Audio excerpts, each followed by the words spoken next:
saudara-saudari yang dikasihi oleh Tuhan kita Yesus Kristus, Shalom. Horas. Firman Tuhan, Bapak Ibu sekalian, dalam minggu hari ini, minggu yang ke-21 setelah Trinitatis, adalah yang tertulis dalam kitab 1 Tesalonika, surat Paulus yang pertama kepada jemaat Tesalonika, pasal yang kedua. Kita buka dari 1 Tesalonika 2 ayat yang pertama sampai dengan ayat yang ke-8. 1 Tesalonika 2 ayat 1 sampai 8. Bapak Ibu, mari kita membacanya secara responsoria atau secara bergantian. Saya akan mulai dari ayat yang pertama. Pelayanan Paulus di Tesalonika. Kamu sendiri pun memang tahu, saudara-saudara, bahwa kedatangan kami di antaramu tidaklah sia-sia. Tetapi sungguh pun kami sebelumnya, seperti kamu tahu, telah berniaya dengan ini. Namun dengan pertolongan Allah kita, kami beroleh keberanian untuk memberitakan Injil Allah pada kamu persoalan masyarakat. Sebab nasihat kami tidak lahir dari kesesatan atau dari maksud yang tidak murni, dan juga tidak disertai tipu daya. Sebaliknya, benar-benar Tuhan menetapkan keyakinan untuk mempercayakan Injil kepada kami, karena itu kami berbicara bukan untuk menyumpahkan manusia, melainkan untuk menyumpahkan Allah yang mencuci hati kita. Karena kami tidak pernah bermulut manis, hal itu kamu ketahui, dan tidak pernah mempunyai maksud loba yang tersembunyi. Allah adalah saksi. Juga tidak pernah kami mencari pujian dari manusia, baik dari kamu maupun dari orang-orang lain, sekalipun kami dapat berbuat demikian sebagai rasul-rasul Kristus. Tetapi kami berlaku ramah di antara kamu, sama seperti seorang ibu mengasuh dan merawati anaknya. Demikianlah kami dalam kasih sayang yang besar akan kamu, bukan saja dalam membagi Injil Allah dengan kamu, tetapi juga hidup kami sendiri dengan kamu, karena kamu telah mengampuni. Demikian jauh pembacaan firman Tuhan. Bapak Ibu, saudara-saudari yang dikasihi oleh Tuhan kita Yesus Kristus, keberanian memberitakan Injil karena pertolongan Tuhan. Bapak Ibu, saudara-saudari, saya tahu mungkin beberapa di antara kita pada saat ini datang dengan membawa pergumulan. Tapi meskipun demikian, kita tetap memilih untuk tetap datang mendengarkan firman Tuhan. Itu merupakan satu langkah yang luar biasa. Pastinya itu semua adalah karena pertolongan Tuhan, pertolongan daripada Allah. Itulah juga yang membuat saya semakin memiliki keberanian pada saat ini. Saya berdiri di sini, Bapak Ibu sekalian, berani untuk memberitakan Injil karena kita juga sama-sama berani untuk mendengarkan. Jadi bicara soal keberanian, mungkin kita semua, Bapak Ibu sekalian yang hadir di sini, memiliki berbagai pengalaman hidup yang berbeda-beda. Ada saat-saat tertentu kita sangat berani,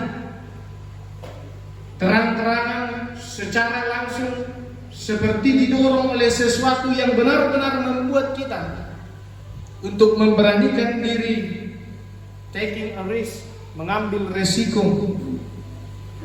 Tetapi ada saat-saat tertentu juga di mana kita berpikir untuk mengantisipasi, berpikir dahulu, berpikir panjang,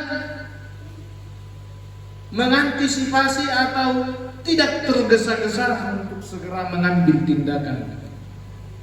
Kedua-duanya ini adalah hal yang tidak salah, Bapak Ibu sekalian.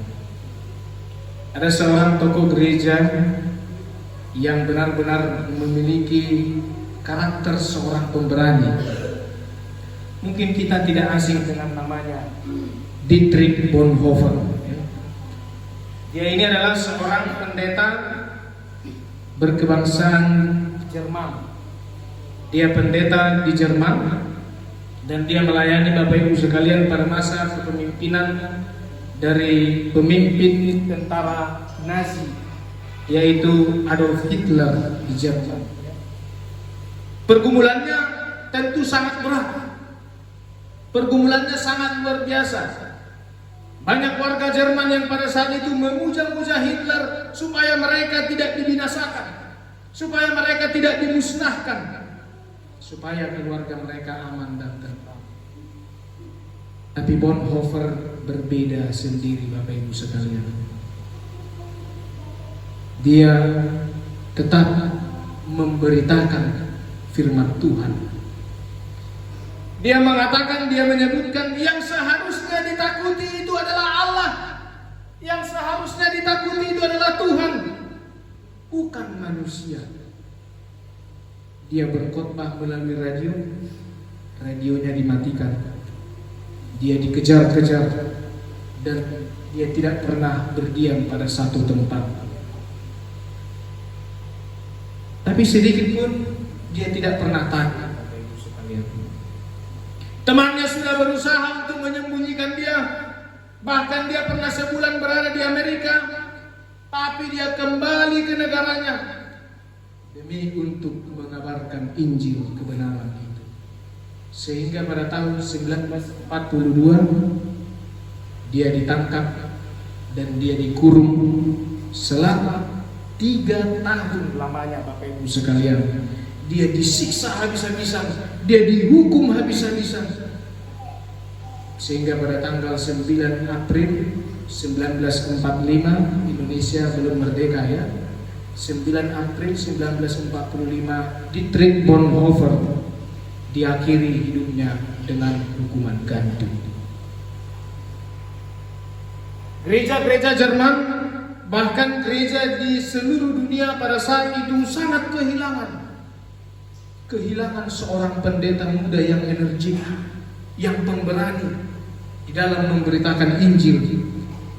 Dia tidak takut mengkritik ketidakmanusiawian pada masa pemerintahan Adolf Hitler pada saat itu. Dia sangat berani. Nah, pertanyaannya Bapak Ibu sekalian, apakah kematiannya itu menjadi sia-sia? Apakah kematian dari Dietrich Bonhoeffer itu menjadi sia-sia? Mariswangdo hamamatenai. Ayat 1 Rasul Paulus bilang apa tadi? Kedatangan kami di antaramu tidaklah sia-sia. Nothing is useless. Tidak ada yang sia-sia. Darong na mariswang molo dihadur juo do makobasi di toma-toma di huriai amang lautina. Ternyata 3 tahun Bonhoeffer ketika dia dalam penjara itu, dia menulis renungan, dia menulis khotbah, bahkan dia menulis sebuah buku. Itu bukunya yang sangat terkenal, The Cost of Discipleship, harga yang harus dibayar oleh murid Kristus. Yang mana di dalam buku itu dia menuliskan banyak tentang pengalaman hidupnya. Pengalaman hidup ketika dia memberitakan Injil, nang pegodang hapur suhon jala ancaman hamatean alai kobarani do ibana. Iko barani do sisian ni Kristusi, maka tidak konasini rohani Kristus. Ada poin-poin penting yang ditulis oleh Bonhoeffer di bukunya itu. Yang pertama, Bapak Ibu sekalian, anugerah Allah itu jangan diobral. Yang kedua, kekristenan itu jangan murahan. Jangan membuang mutiara Injil dalam lumpur dunia yang sia-sia. Dan yang berikutnya, untuk menjadi pengikut Kristus, ada harga yang harus dibayar. Harga yang sangat-sangat mahal, yaitu menanggung segala risiko untuk memberitakan Injil Kristus itu. Inilah jalan hidup seorang murid Kristus. Maka ketika ditanyakan apakah keberanian itu sia-sia? Tentu jawabannya tidak. Karena apa? Nilai sebuah kekristenan, sebuah pengikut Kristus itu adalah kesetiaan dia terhadap Injil itu sendiri. Itu sebabnya Wahyu 2 ayat 10 bilang apa? Janganlah takut terhadap segala sesuatu apa yang engkau harus derita. Engkau mungkin beroleh kesusahan. Kesusahan itu akan datang. Sama halnya dengan melayani Bapak Ibu sekalian. Sama halnya dalam menata layani. Ada banyak tantangan, ada banyak pergumulan, ada banyak penolakan, ada penghinaan, ada celaan yang harus dihadapi, yang harus dilalui. Tapi di ayat terakhir dari Wahyu 2 ayat 10 itu bilang apa? Hendaklah engkau, hendaklah engkau setia sampai akhir, sampai mati, dan aku akan mengaruniakan kepadamu mahkota kehidupan. Mertua masion oferia magdolotina Dakota doi manadisi. Ada banyak tokoh-tokoh Alkitab, ada banyak rasul-rasul, bapak-bapak gereja yang memiliki nasib yang sama seperti Bonhoeffer ini. Tetapi keberanian mereka memberitakan Injil ini muasalnya ialah dari pertolongan Tuhan. Ini yang disaksikan oleh Paulus pada jemaat Tesalonika ini dalam ayat kedua itu. Banyak orang menilai bahwa keberhasilan suatu pekerjaan, keberhasilan suatu pelayanan itu sangat tergantung dari bagaimana hasil dari pelayanan tersebut. Wajar jika orang menilai demikian. Tapi di dalam bagian yang kita baca ini, Paulus tidak menekankan hasil dari pelayanan ini. Apa yang dia tekankan? Yang dia tunjukkan adalah bagaimana kesungguhan hatinya ketika dia melayani. Ada banyak tantangan yang harus dia lewati. Dia dianiaya, dia dihina di Filipi. Ya, kalau dia itu tadi katakan, mereka, dia dan rekan-rekannya dihina di Filipi. Tetapi itu tidak menyurutkan langkahnya, tetapi itu tidak menurunkan, mematahkan semangatnya. Mengapa pelayanan dan pemberitaan Injil di Tesalonika itu dapat berhasil, Bapak Ibu sekalian? Mengapa pelayanannya ketika di Tesalonika itu disambut baik oleh jemaat dan banyak juga jiwa yang dimenangkan dan menjadi yang percaya di sana? Karena dia katakan tadi, sedikit pun tidak ada penyesatan. Paulus memberitakan Injil itu dengan maksud tujuan yang murni. Dan Paulus juga hanya berusaha untuk menyukakan hati Allah, bukan untuk menyukakan hati manusia. Maka kenapa disebut demikian? Karena dia tidak sama sekali bermulut manis. Dia tidak mencari keuntungan.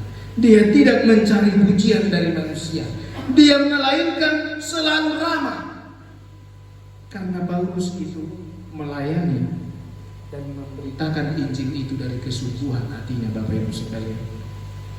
Maka bagaimana dengan kita seluruhnya? Setiap kita yang sudah diselamatkan oleh Tuhan, setiap kita yang sudah diberi kesempatan untuk melayani, setiap kita yang sudah diberi kesempatan untuk memberitakan Injil, baik itu jemaat, baik itu pengurus, baik itu calon penatua, baik itu vikar maupun pendeta. Pertanyaannya adalah, sudahkah kita melayani dengan kesungguhan hati?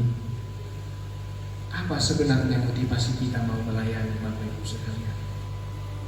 Ahadu tujuan tanah yang mengulai di porlan itu hari. Sudahkah kita lebih dahulu, yaitu mengoreksi diri kita sendiri? Sudahkah diri kita lebih penting dari apa yang kita katakan? Sementara Paulus bilang apa? Kamu sendiri sebenarnya tahu. Yang dimaksud di situ keberanian memberitakan Injil itu dimulai dengan kejujuran terhadap diri sendiri. Sauduk dona tahatai do pangulauta nataulau salilemu. Sesuaikah perkataan dengan perbuatan? Maka dia katakan jangan sampai kehilangan karakter. Ketika kita kehilangan karakter, biasanya orang yang kehilangan karakter itu adalah orang yang kehilangan segala-galanya. Paulus dan rekan-rekannya itu tidak semakin melambat karena hinaan. Paulus dan rekan-rekannya itu tidak semakin melambat karena ancaman serta penolakan dari jemaat yang sebelumnya. Maka sama halnya dalam penginjilan Bapak Ibu sekalian. Kabar baik tidak boleh melambat hanya karena ada datangnya kabar buruk. Boldness didn't come from ourselves, but it is the God helping. Keberanian itu tidak datang dari diri sendiri, tapi datangnya dari Allah. Keberanian yang kita miliki saat ini, pencapaian yang kita miliki saat ini, itu bukan datang dari diri kita sendiri, tapi itu adalah karena pertolongan Allah. Maka kita harus terus-menerus bergerak. Pelayanan itu tidak boleh melambat hanya karena terhambat, tidak boleh melambat karena dihambat, tetapi kita harus terus bergerak. Kita harus terus berkembang. Tidak boleh setengah-setengah. Niat yang setengah-setengah pada akhirnya biasanya jatuh pada rasa kecewa. Dan orang-orang yang kecewa itu adalah orang-orang yang senang membiarkan dirinya itu membenarkan dirinya sendiri. Tapi kita harus berusaha terus. Saat tidak ada tembok untuk bersandar, masih ada lantai untuk bersujud, Bapak Ibu sekalian. Saat tidak ada seorang pun lagi yang mendukung kita, masih ada Tuhan Allah yang siap menolong dan membela kita. Amin. The purpose of preaching of the gospel is not pleasing to man, but please to God. Injil yang diceritakan, yang diberitakan itu bukan untuk menyukakan hati manusia, tetapi untuk menyukakan hati Allah. Alani jamitai yang nanaing pabutohon, nang nanaing pabuahon, buah asa tabu si parewota. Bagaimana supaya mengenakkan telinga kita saja? Karena firman itu tuntunan, Bapak Ibu sekalian. Firman itu bukan tontonan. Kita bukan mau berkenan saja, tapi kita juga harus menyenangkan hati Tuhan. Menyenangkan hati Tuhan dengan cara yang bagaimana? Di ayat 5 tadi dikatakan apa? Jangan hidup dengan sanjungan dan jangan hidup dengan mulut manis. Tadi dibilang di ayat 5. Kenapa dengan mulut manis? Kenapa dengan 2M ini? Ya, mulut manis ya, dan 2M nasinya manginangan teh. Muloi dagu makata, muloi orando. Kenapa dengan mulut manis itu? Mulut manis ini sebenarnya serigala, tapi mulutnya itu anjing. Kelihatan ketika dia berpakaian, ketika dia bersikap itu sangat lembut. Kelihatannya dia lembut, kelihatannya dia tenang, tapi sebenarnya yang namanya sanjungan mulut manis itu mengintai pengkhianatan, Bapak Ibu sekalian. Maka hati-hati jika ada yang memuji atau menyanjung kita, karena dengan semudah mulut manisnya juga lah dia bisa mengkhianati. Asing hatana dipudi, asing musi hatana dijolo manginang ate. Mulu somoni harus teh biasa keluar nama. Mula asing hatana dijolo, asing hatana dipudi musi. Harus teh lapatan teh, harus biasa ada juga somoni. Ya, iya. Iya, ular kepala dua katanya ya. Adakah orang yang seperti itu? Ada. Tempatnya di mana? Di gereja pun ada. Makanya Paulus mengatakan tadi hati-hati dengan orang yang demikian. Hati-hati dengan orang yang bermulut manis. Kita melayani bukan untuk mencari pujian namanya. The praise of the man fades, but the praise from God is enduring katanya. Pujian dari manusia itu akan memudar, tapi pujian dari Allah itu kekal selama-lamanya. Banggalah dan berbahagialah kalau kita memiliki pujian dari Tuhan. Di masyarakat juga sering terjadi. Sudah banyak contoh orang-orang yang selalu hidup dengan kata-kata manis, Bapak Ibu sekalian. Banyak orang-orang yang demikian. Halo, shalom beda, cipika cipiki katanya. Tapi 2 menit kemudian, yang lu mau roh aku ngamereni banget. Enak rasanya kalau dia di situ. Udah semua disombarin nama. Artinya manis di awal, manis di mulut. Tetapi kemudian 2 menit kemudian dia menjadi pahit. Kalau kita lihat dalam perjalanan-perjalanan pelayanan, seringkali kita terbuai dengan sanjungan-sanjungan. Banyak orang yang justru senang jika dia dipuja-puji dalam pelayanan, Bapak Ibu sekalian. Padahal ibarat besi diletakkan di ujung kompas, dia bisa berbalik berputar arah. Yang seharusnya dia di utara, dia akan berputar menjadi ke selatan. Karena apa? Tuhan yang semestinya dipuji. Tetapi kemudian dia mengagungkan diri sendiri. Tapi jangan salah, ada juga orang yang berkata sebaliknya. Saya ini orang yang kebal dengan pujian, saya udah kebal dengan namanya sanjungan. Tanpa disadarinya Bapak Ibu sekalian, sesungguhnya dia dengan dirinya itu haus dengan sanjungan, karena dia mengandalkan kehebatannya yang kebal. Maka dengan bagaimana kita mau menyenangkan hati Tuhan? Apa cara yang harus kita lakukan untuk menyenangkan hati Tuhan? Disebut tadi dengan menjauhi ketamakan. Selama ada kepentingan diri sendiri, di situ ada motivasi yang tidak jernih. Dari yang awalnya melayani, memberitakan firman, menyenangkan hati Tuhan, itu akan berubah menjadi otoritas diri sendiri. Karena apa? Karena dia butuh diakui. Itu yang disebut dengan ketamakan dan keserakahan di sini. Maka jadilah apostolos. The cost of discipleship must be paid. Harga seorang murid Kristus itu harus dibayar dengan lunas. Dibayar dengan apa? Dibayar dengan kasih sayang. Ada ayat terakhir tadi dikatakan demikian. Rasul tidak mencari keuntungan diri sendiri. Rasul tidak memuliakan dirinya. Rasul tidak mencari puji-pujian yang sia-sia, Bapak Ibu sekalian. Tetapi dia harus ramah. Dia harus bergerak terus. Jangan sampai melambat. Terus berusaha. Tidak hanya berkenan, tetapi juga menyenangkan hati Tuhan. Dan yang terakhir, kasih yang besar adalah dikatakan tadi pada ayat yang terakhir itu, ramah seperti kasih seorang ibu yang merawat dan mengasuh anak. Uharu mula kaina mangarawat yang akon namang doena. Dari dia belum berbentuk, ya, 9 bulan lamanya, bahkan ketika lahir, harung tahe ina namanya salu menubuhut gelena. Adakah ibu yang menyesal melahirkan anaknya? Saya rasa tidak ada. Ya. Adakah ibu yang berkeluh kesah ketika dia harus menumpahkan banyak darah untuk melahirkan anaknya? Saya rasa tidak demikian. Semuanya pasti memiliki kasih. Seorang wanita itu pasti memiliki kasih ketika dia melahirkan seorang. Ada sebuah kisah di mana seorang wanita yang pernah bersaksi tentang pengalamannya, Bapak Ibu sekalian. Pengalamannya tumbuh dewasa selama pada masa-masa depresi besar di tengah-tengah keluarga mereka. Keluarga mereka adalah keluarga yang miskin.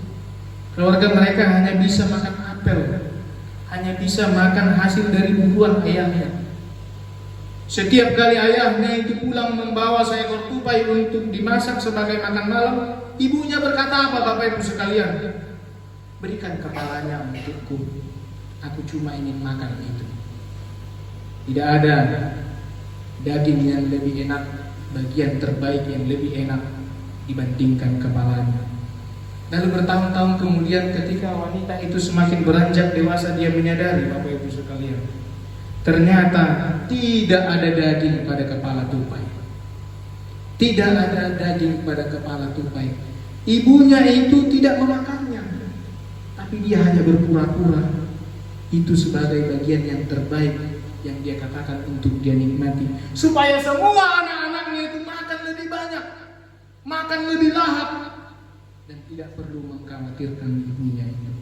Itulah kasih perawatan dari seorang ibu. Mungkin ini adalah sebuah gambaran penginjil dan jemaat juga seperti ibu dan anak, Bapak Ibu sekalian. Seperti ibu yang menggendong anaknya dekat dengan hatinya, dia sangat dekat, dia sangat sayang kepada anaknya. Dia tidak disewa, dia bukan penitipan anak. Karena apa?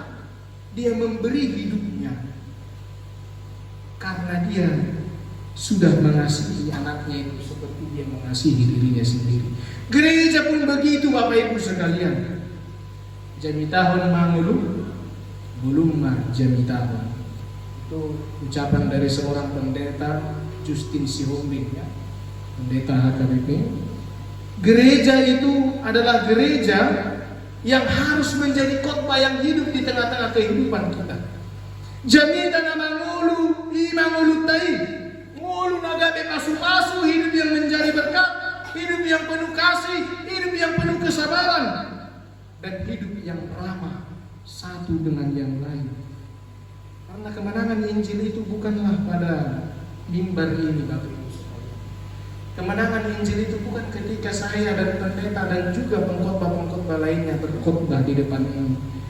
Tapi kemenangan Injil itu adalah kedekatan, spending time, listening, and pray for them. Itulah kemenangan Injil yang sesungguhnya. Ketika kita menghabiskan waktu bersama, ketika kita mendengarkan, ketika kita berdoa bersama, itulah kemenangan Injil yang sesungguhnya. Maka yang terakhir ingatlah, omnia in caritate, do everything in love. Lakukanlah segala sesuatunya, pekerjaan, tetapi hanya di dalam kasih. 1 Korintus 16 ayat 14. Amin. Kita berdoa.